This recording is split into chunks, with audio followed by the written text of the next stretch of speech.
Welcome to the comprehensive section on the private trust. My name is Brad Tipton, and today we're going to explore a transformative approach to asset management, to moving one's life from public world to private world, uh, also known as legacy building, because this is for your family, not just for you, but for generations to come. So before we dive into the mechanics, I must emphasize that this presentation is for education only. I am simply sharing knowledge and frameworks, but this is not legal advice. You should always consult with with a qualified professional for your specific situation. The core philosophy that I'm discussing today is summarized in one powerful sentence: moving from public to moving to private, moving from owning to moving to controlling. That's the best way I can explain it. In the traditional world, we are taught that ownership is the ultimate goal. However, ownership brings liability, taxes, exposure. In the world of private trust, we simply shift our mindset, right? It's a complete mind shift from, the way you've likely been taught things. We realize that you don't need to own an asset to benefit from it. You simply need to control the entity that does. This presentation will serve as your roadmap to understanding how to bridge the gap and launch a structure that protects your family's future with sustainable, what I call minimalism and professional clarity, moves you from the public um, to the private, you and your assets and everything. To understand the launch process, we must really first define, the vehicle that we're using. So we're using a trust. So the question would normally be, well, what is a trust? And at its simplest level, it is a private contract rule book, right? You see the image there. It's a rule book. Unlike a corporation, which is a creature of the state, this trust is an expression of your private right to contract. You have God-given right to contract or not contract. And so this trust is an expression of that private godly right that you have to contract. It is irrevocable, meaning once the assets are moved and the rules are set, they provide a permanent shield of protection, right? They completely move you from public to private. Because it is private, there is no public registry or a state database where your name or assets are listed for prying eyes. This is designed to keep everything out of the public. You and your stuff, your assets, your family, right? So let me say that again. Because it is private, there is no public registry, no state database where your name and assets are listed so that prying eyes cannot put their eyes on your private items. This is also non-statutory. It's a non-statutory entity, meaning it draws its authority from what's called common law rights rather than state statutes, right? So finally, the law recognizes this trust as a person, specifically well, here's the word, juridical person.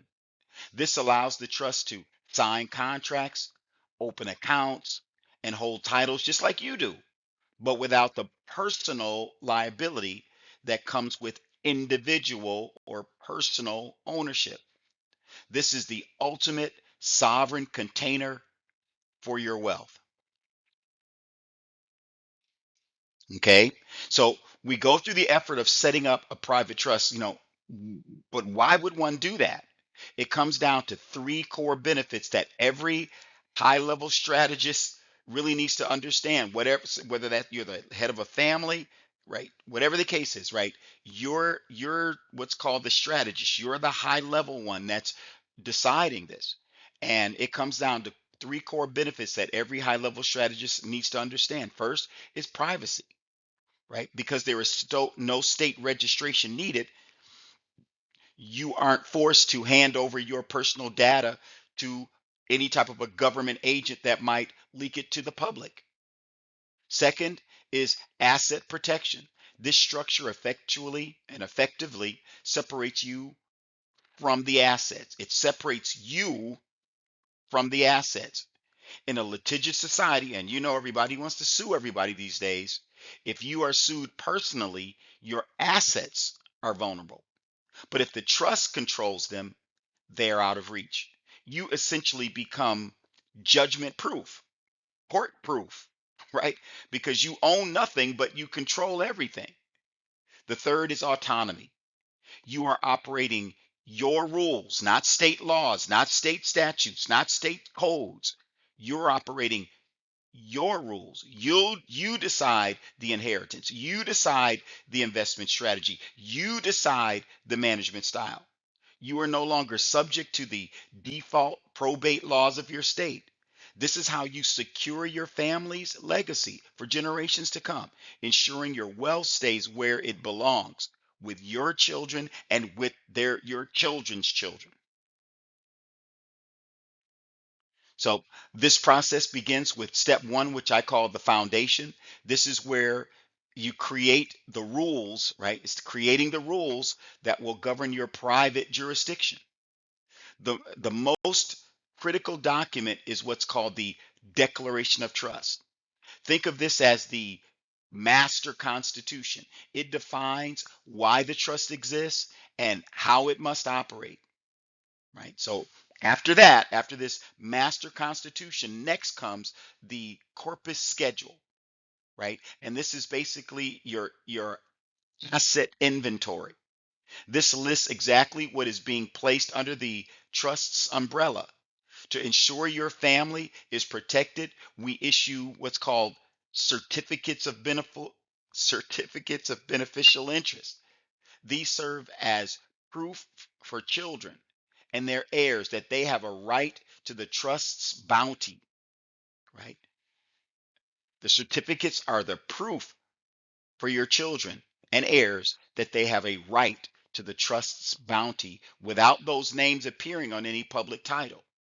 So finally, you must maintain impeccable records.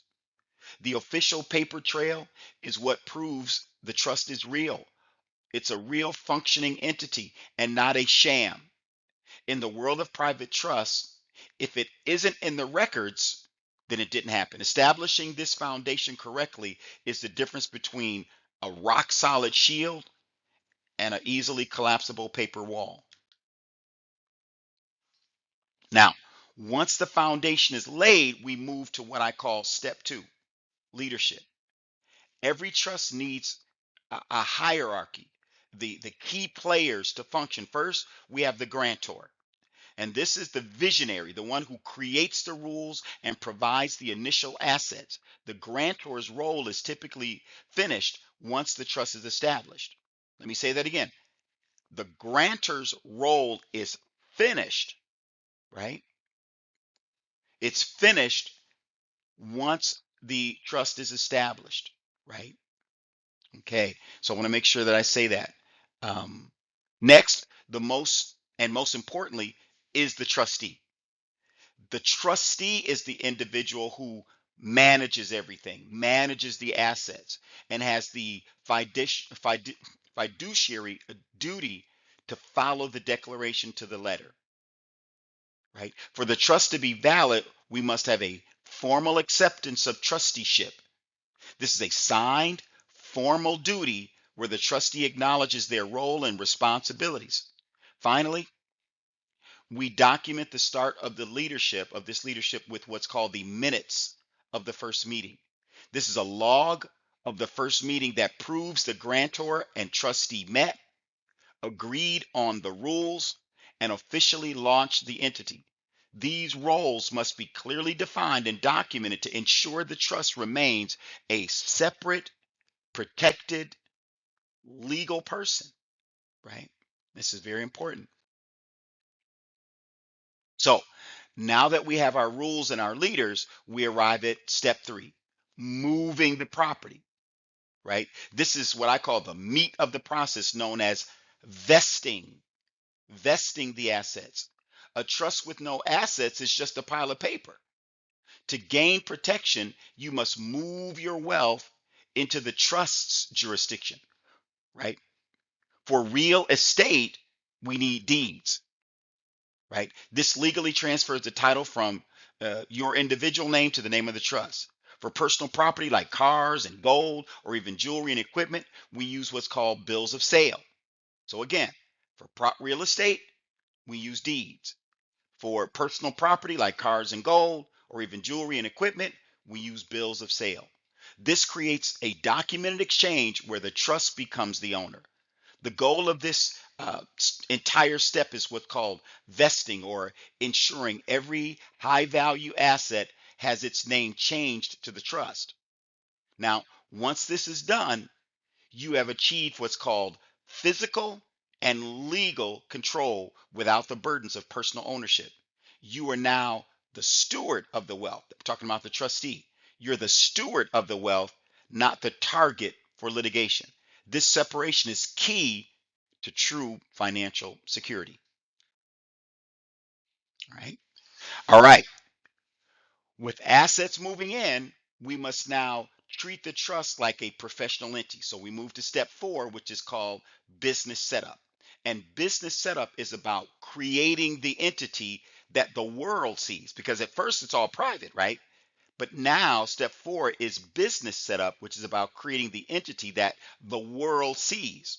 First, we obtain an EIN, and this is the trust tax ID, and it is absolutely essential for opening accounts at banks. It identifies the trust to the financial institution or system without using your personal social security number, right? So number one, make sure you contact the IRS and request an EIN. And make sure that when you ask or request for the EIN, you ask for one that is for business or for banking purposes only. Make sure that you're absolutely clear. Look, this is for banking purposes only. All right. So that's important to get the EIN, which is basically the trust tax ID number.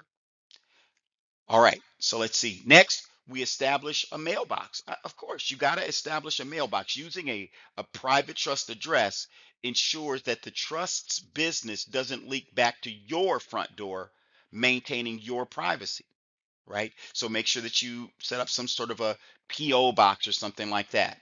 A lot of individuals really like to use these online services, these online PO boxes, so that no matter whether, like, so if the trustee is in town or out of town or in the country or not, these electronic PO boxes, they receive all of your mail, and they scan it so that you can just look at the mail online, no matter where you are in the world.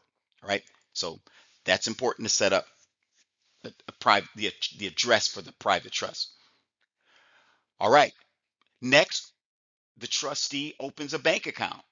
This must be a trust only checking account. Never ever use your personal account for trust business. This is a trust only. This is for the trust only, not for your personal matters anymore. Never ever use your personal account for trust business. Finally, we prepare letters. These serve as an intro for professionals like bankers, accountants, lawyers, because you may have need to deal with these individuals at some point regarding the trust. And this, which is called, this serve as an intro for professional. This explains that you are dealing and that they are dealing with a private trust and not a human being, right? It lets those accountants, those lawyers, those bankers, those attorneys, whoever know that they're dealing with a private trust. This professional setup ensures that the trust is respected by institutions, right? By the institutions that you interact with on a daily basis. All right. Now, the final step is what's called administration. Now, this is the daily management that keeps the trust alive and healthy. You must maintain a trust binder. You go to the office supply store and get a 3-ring binder, something that's nice that you can keep everything in. You also want to get a 3-hole puncher so that you can punch 3 holes in any documents that you need so that you can keep it inside the binder. But the binder is where you keep all secure records of every decision the trust makes. If the trust buys property or pays bills, there should be a minute or a record of that purchase. The goal here is growth. right? You want to invest for the children or for the beneficiaries' future, right? For future generations. And you're using the trust as a vehicle for compounding wealth, keeping things in the private, not in the public, for compounding wealth, right? You can also focus on credit. By using the trust's EIN, you can build, a reputation with lenders, allowing the trust to leverage its own assets for further expansion. So the trust needs its own credit, right? Just like a teenager, for instance, right? When they become a grown up, you want to establish credit for them. Same thing, establish credit, set up credit accounts, debit accounts, this types of things, purchase things, right? So that the trust can have a track record of establishing credit. And finally, we must maintain what's called neutrality. This is the most important rule in the administration. Never mix funds. Do not pay for your personal groceries with the trust's debit card, right? Keep the lines of separation sharp. If you manage the trust with this level of excellence and consistency, you will have a legacy that survives for centuries. So that was a lot. And I want to thank you for joining me on this journey to control your future and move your life from public to 100% private by using a private trust.